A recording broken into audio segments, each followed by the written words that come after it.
Hello, it's Robert Miner with Dynamic Traders Group with a brief video for our YouTube and Twitter subscribers. Give you a little taste of what we do for our regular DT Report subscribers every week.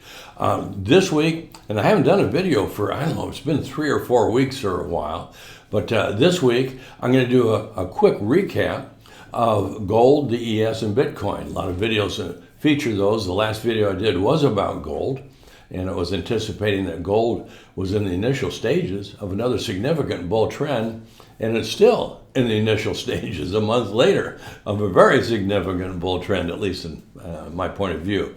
So we're going to take a quick look at gold, we're going to take a quick look at the ES, and a quick look at Bitcoin. And keep in mind, even if you don't trade any of these markets that we talk about, this is very educational. So what you learn here about market position, trade strategies, you can apply to any market in any time frame. And of course, if you want to know more, check us out at dynamictraders.com and our DT report. And if you like what you learn here, hit the like button, subscribe, do all that good stuff that helps us out as well. Okay, let's get started with gold. Well, this is gold weekly data. It's the continuous futures contract. We'll just take a quick look at it.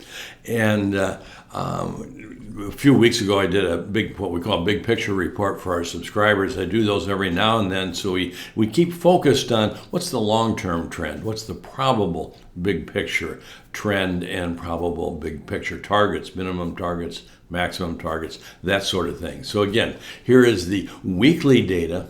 And the only thing I'm going to bring to mind here, and not going to go over the details of this potential Elliott Wave count, but that the minimum target is probably a little over $3,200. Now that's minimum, could go beyond that. So we're not even at the minimum upside target. That's why I say that gold is still in the initial stages of this most recent section up, coming off of the December low. These are just the first few weeks, and it probably has both quite a while to go in time, at least until the middle part of this year, and maybe much later than that. Again, I just look at minimums, and probably around 3220, if not considerably higher. So we want to be oriented to the long side in our trades and understand that until a market reaches what is typically at least the minimum time and price targets, probably has a ways to go. So let's take a look at the daily data.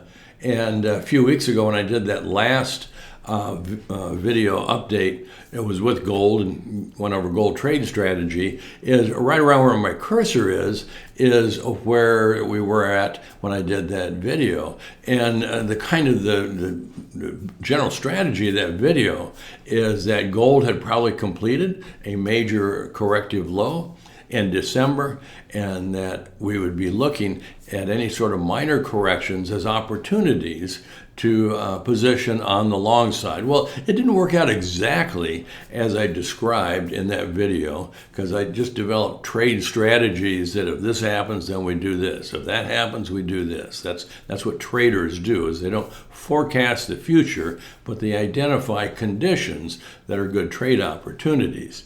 So we had several. This is the daily, this is the April contract.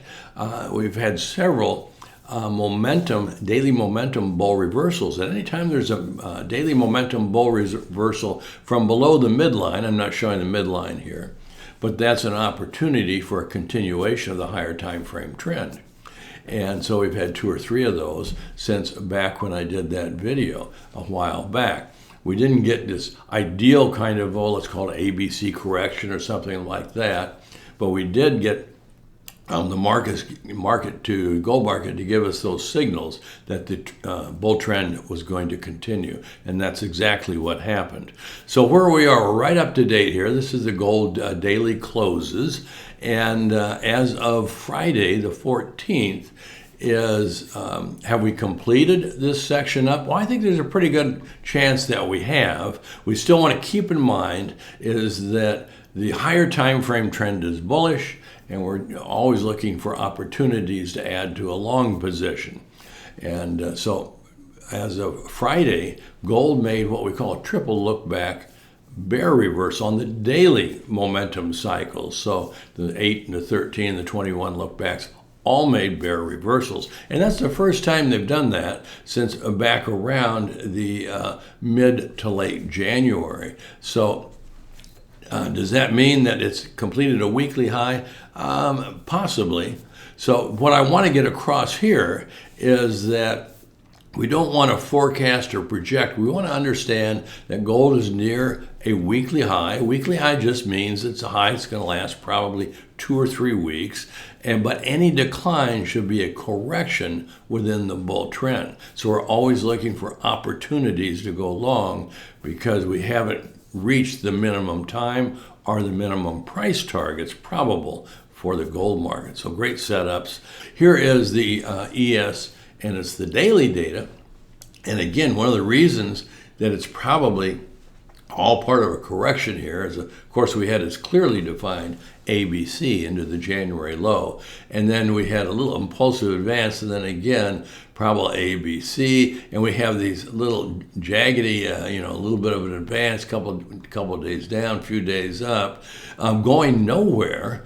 And here we have the daily momentum cycles, both the 8 and the 13 momentum cycles are reaching overbought. So I think we're within a day or two of the ES completing what we call a daily high and then rolling over at least for a few days, if not for a couple of weeks. So that's the position and how we're looking at the ES at this time. Again, okay for short-term trades, but if you're looking for the weekly trends, I think we're 2 to 3 weeks or so away from having a setup on a weekly trend and more than likely a breakout to the upside.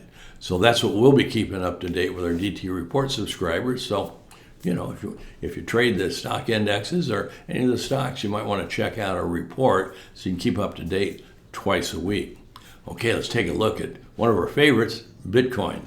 Well, this is the Bitcoin weekly data, and going all the way back to the November 2022 low. And these are Elliott Wave counts, and they've really been helpful over the last couple of years, actually going further back than that. But I'm going to put my cursor here on, this is the week ending January 17th, so it'd be just like 4 weeks ago. And that week, Bitcoin made what we call an outside bull reversal week. And boy, that's typically really positive signal. And it did that with a bull reversal in our weekly momentum.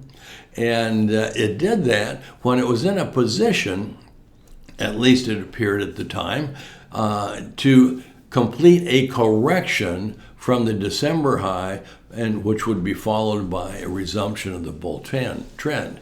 Well, that hasn't been voided yet, but it's looking like it's going to be voided yet. So that's why we update our analysis, every week, and we update our trade strategies every week. But what I'm going to do now is I'm going to go to the daily data right up through Friday and show you the strength and weakness of the market and what would indicate that the bull trend is going to continue, and what's the signal to get the heck out of the market because bull trend is probably not going to continue.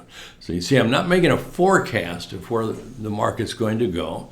I'm simply looking at the technical position and identifying trade strategies. So here we are with the daily data. It's the closing data for Bitcoin, and this is the futures contract. So if you get the cash data, it's all the same patterns, basically. So you can just translate this from futures data to wherever the data is that you get. And this is going back to around mid-November into that January low, where it had this impulsive advance in that outside bull reversal week. Well, we had the outside bull reversal week. We came up above this swing high, closed above it, and then immediately did not follow through above the December high. So this was a very bullish setup, technically, but there's no follow through. So if you happen to be long Bitcoin, as I am, is that you have to have your stop. You put your stop where the market says it's not going to continue to advance. So what we've been looking at this for the past couple of weeks is this a correction, which would be followed by a continuation of the bull trend? Well, Bitcoin is basically telling us that that's probably not the case. And more than likely, Bitcoin is going to continue lower to below this January low. Now, one of the reasons you want to continue to advance your stop in a long position you have in Bitcoin is that Bitcoin is a very, very leveraged market. It's a market of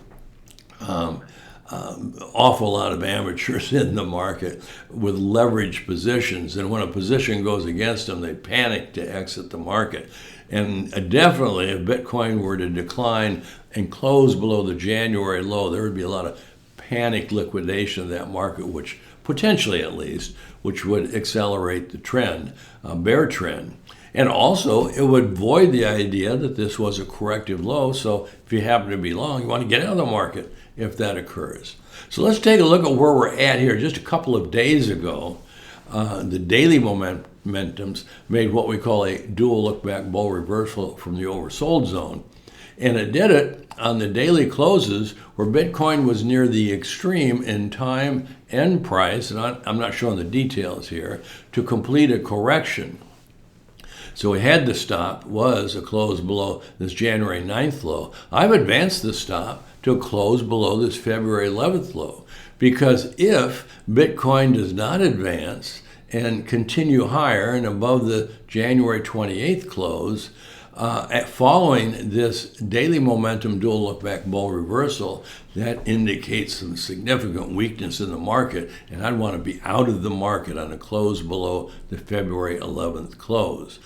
And if Bitcoin should continue to advance and close above the January 28th close, this little swing low close, that would be a closing overlap, and that would be a strong signal that this indeed was a correction, and the correction is over, and the bull trend is likely to continue substantially higher.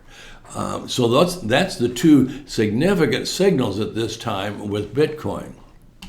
So what if Bitcoin does come down and close below this February 11th close? Doesn't necessarily mean a big bear trend is going to follow. It just means, from my point of view, I don't want to be in the market, because that's giving a pretty strong signal that this decline is not a correction. You can always re-enter the market if it doesn't follow through to the downside.